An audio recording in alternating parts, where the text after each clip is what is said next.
Một nơi hoang sơ, cô quạnh, hai ngôi mộ cổ chìm trong bóng tối của thời gian. Hơn 100 năm trước, nơi này chưa có ai sinh sống. Vậy tại sao hai ngôi mộ này lại xuất hiện ở đây và bằng cách nào?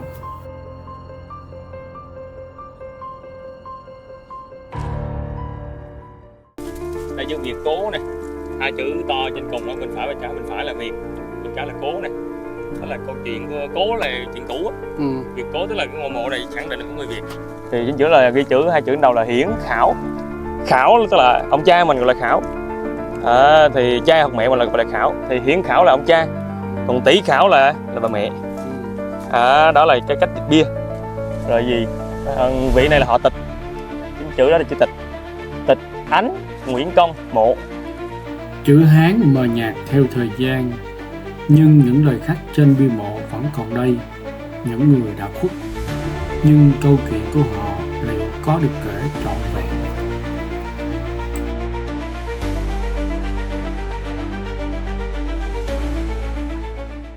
Phía trong có phát hiện là một số cái mảnh xương ống nhỏ nhỏ cỡ 2 tấc, ngang cỡ chiều dài cỡ 2 tấc và bằng ngón cái mình á.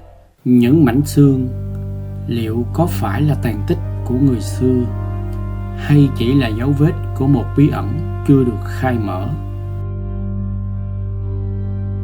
Hai ngôi mộ này vẫn lặng lẽ nằm đó giữa rừng núi bao la. Liệu linh hồn người đã khuất có thể tìm thấy sự bình yên nơi đây, hay chỉ là sự quên lãng vĩnh viễn?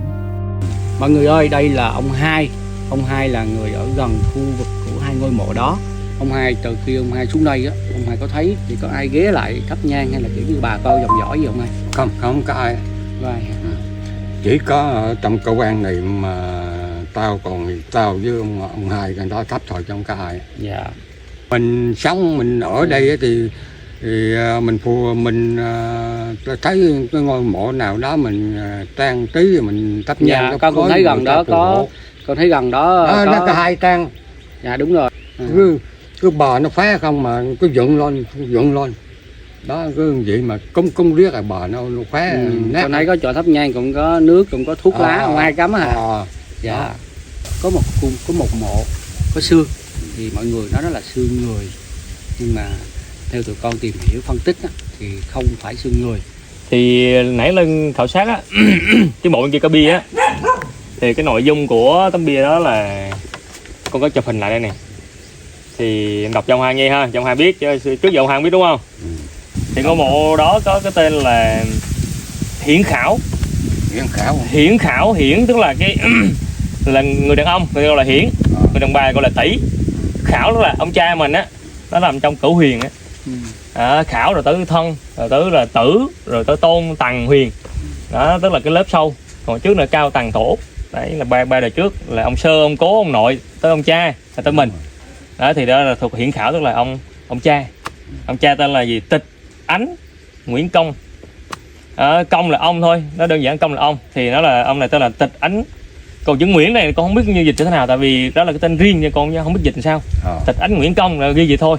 Có thể Nguyễn Công là chức vụ nào đó, là cái ông thứ hai, thứ ba, thứ tư ngày xưa họ để. Còn tên của ông là chắc chắn đều là tên là Tịch Ánh. Bởi vì con trai của ông là tên là Tịch Danh. Cái người lập cái mộ là tên là Tịch Danh. Thì có thể là ông Tịch Danh đó, ông chắc trên 100 tuổi rồi, ông chết rồi sao á, không ai tới thắp nhang thắp viếng. Đúng rồi, chắc là tiệt tự rồi mất hết rồi. Vì giờ mình muốn tìm lại chủ nhân ngôi mộ này thì lên mạng, lên cái nhóm gọi là họ Tịch này nọ, hoặc họ này ở kia á, tìm hiểu rồi đưa cho họ cái hình ảnh ngôi mộ này, cho họ tới họ xem xét trong giờ phải có hay không. Mọi người ơi, đây là những thước phim mà sau khi mình viếng mộ, quay về và trò chuyện với ông Hai là người ở gần khu này. Còn thực hư như thế nào và chi tiết như thế nào, bây giờ xin mời mọi người cùng với anh em mình tìm hiểu chi tiết của hai ngôi mộ nha. Xin mời. Chào mọi người. Chào mọi người. Chào mừng mọi người quay trở lại kênh Gỏi Vlog. Thì hôm nay mấy anh em mình sẽ đi khám phá tiếp một di tích cổ xưa. Ngôi mộ cổ này nằm dưới chân núi Hòn Hèo, thì đang quay về hướng biển. Ở nơi đây rất là yên tĩnh mọi người. Ngôi mộ này gần như là chưa có ai, người dân chưa có ai phát hiện. Thì bây giờ mời mọi người cùng với anh em mình đi tìm hiểu xem ngôi mộ này như thế nào nha. Xin mời. Đường đi này vắng ha. Vắng yên tĩnh. Được đi kia không? Đây nè. Dưới này thấy vắng lặng quá, nhiều khi cũng ớn ha. Kia là cái di tích ngôi mộ cổ xưa này mọi người. Mà mọi người đi qua bên này. Nó biệt lập với dân. Khu này ít ai biết. Chỉ có chủ đất hoặc là những người mà ở đây làm rẫy thì không biết. Hoặc là địa phương người mà đi chăn bò hoặc đi có những cái công việc mà gần gần đây á. Đường đi khó khăn ghê lắm mọi người. Cây cối mọc cao. Này là đang mùa khô nha, tới mùa mưa chắc chỗ này xanh tùm luôn ha. Cây này ở quê thường ngày xưa họ lấy làm chổi này, xương này. Cái chỗ xương chỗ trà nè ha. Họ chặt ra trong cái họ bó là làm chổi xương. Dạ, đây. Khu di tích ngôi mộ này. Và thực tế là cái cảm giác đầu tiên mình vào mình nhìn ngôi mộ này như cái kiểu cung điện đó, như một cái thành quách, một cái kiểu lâu đài nhỏ á. Bề ngang của ngôi mộ này cũng tầm cỡ 7 thước.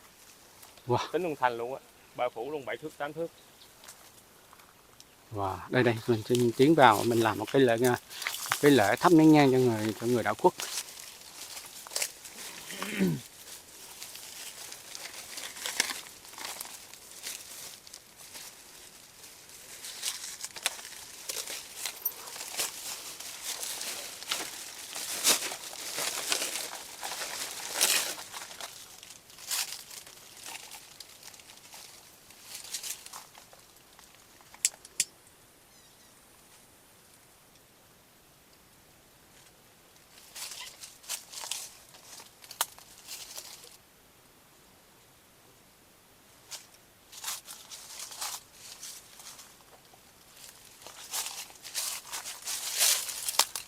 Thì mộ này em thấy là bia vẫn còn nè, vẫn còn nguyên bia.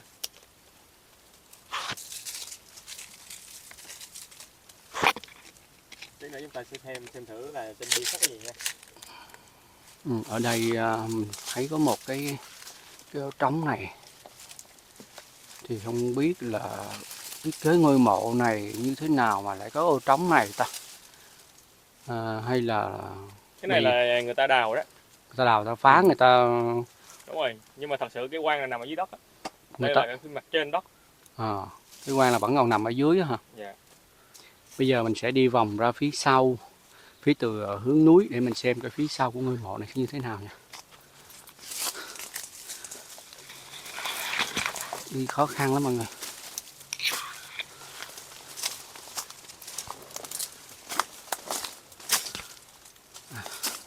Đây. Và đây là cái phần phía sau mộ nè mọi người. Đây là cái phần huyệt mộ. Đây là cái phần đá này, nằm. Nó dựa sát vào núi luôn, không có còn đường đi nữa mọi người. Nên mình nghĩ đó là cái lý do mà đặt cái bia đá lên trên cái phần huyệt mộ, chứ không phải là nằm phía trước. Hoặc là nằm, đáng lẽ là sẽ nằm cái đầu. Cái bia đá sẽ nằm phần này, ngay chỗ này nè, ngay chỗ này nè. Nhưng mọi người thấy những cái mộ thông thường mình đi vào sẽ gặp cái bia đá trước đúng không? Nhưng mà ở đây cái hướng đi vào lại hướng cái phần đá, cái núi đá này. Đó, nên cái phần bia đá sẽ đặt trên đó, thì mình nghĩ là vậy. Đây là cái bờ vì cái bờ tường thành của ngôi mộ. Đây nè mọi người. Dưới đây.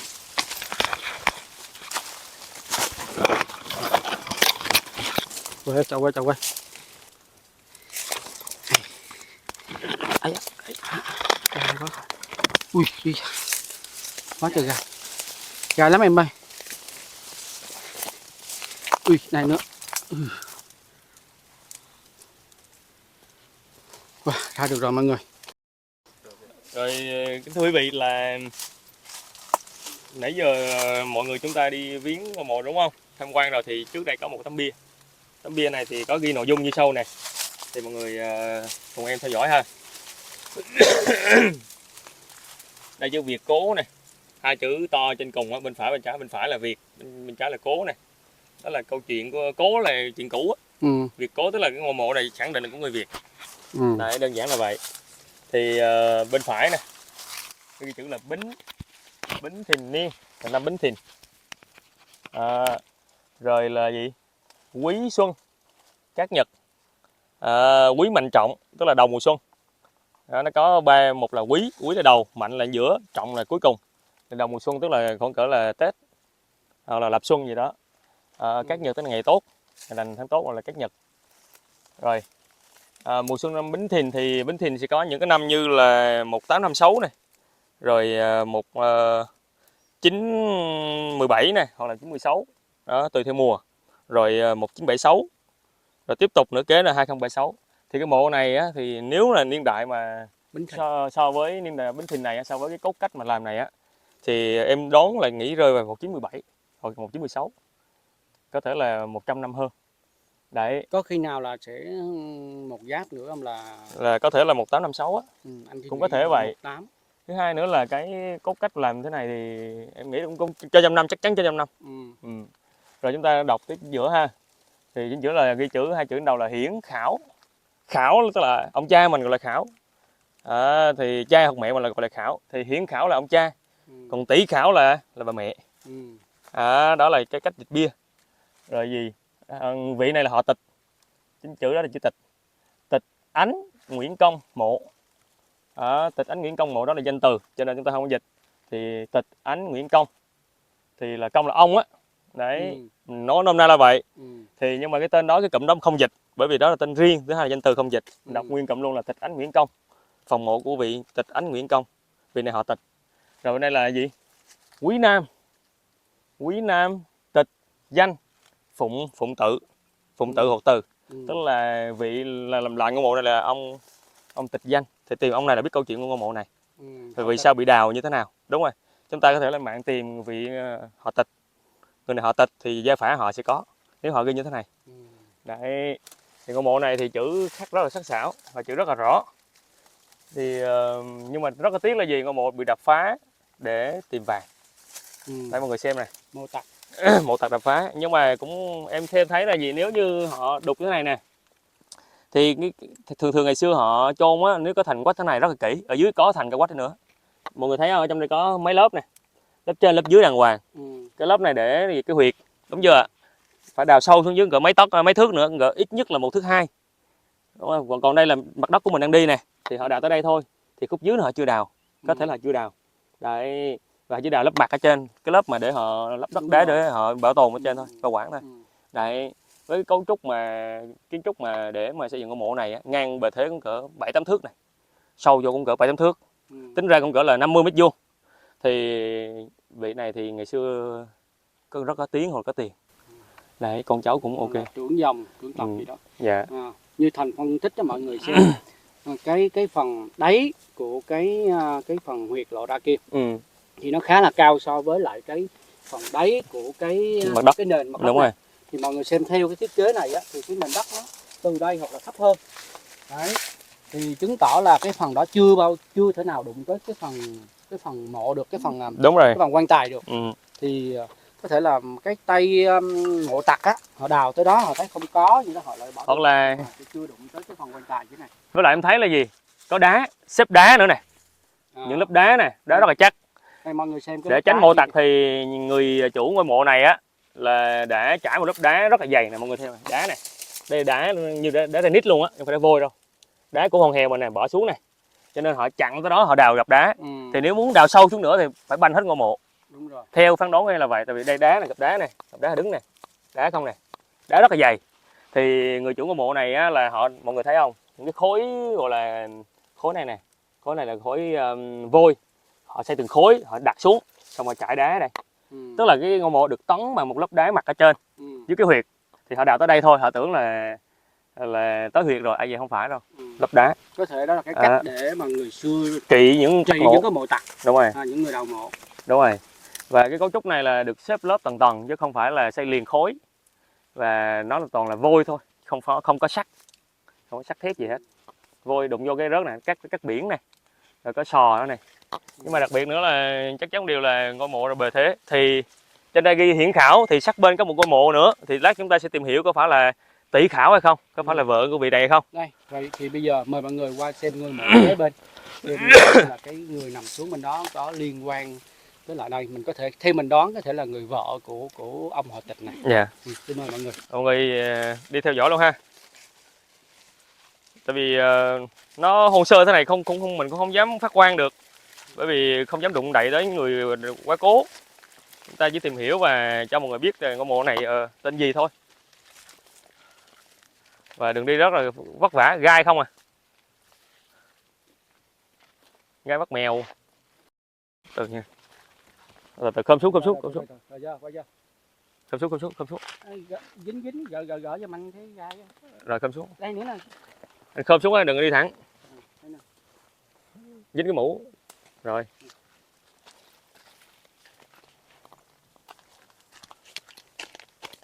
Phần này sẽ là cái phần khuôn viên của ngôi mộ luôn mọi người. Đây kế bên luôn nè. Đấy, thì cách xây như nhau, màu sơn như nhau. Qua phần này thì bị đào với. Phần này thì không còn chứng tích nào để mà đọc tên nữa. Để kiểm tra trên có không? Ở trên cũng không còn cái bia nào luôn. Ở phía trước còn cái bia kìa. Trước kia hả? Hồi trước tiên mình làm cái lễ đó. Rồi chúng ta đi thắp nhang trước ha, rồi chúng ta tìm hiểu cho mọi người nha.